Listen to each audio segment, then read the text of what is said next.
In this series, we will discuss the flashlight and stun capabilities of your StrikeLight 2. To activate your flashlight, you will press the flashlight button one time to activate red light. You will then press your flashlight button a second time to activate low light. A third press of the flashlight button will activate your highlight. To turn your flashlight off, a fourth press of the flashlight button will turn your weapon off. To activate the stun capabilities of this device, you will need to arm your weapon by sliding the safety switch forward. When your weapon is armed, you will see a small bolt illuminated underneath the safety switch.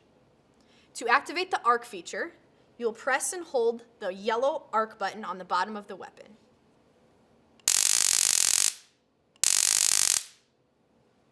To make the weapon safe, you will slide the safety switch to the down position.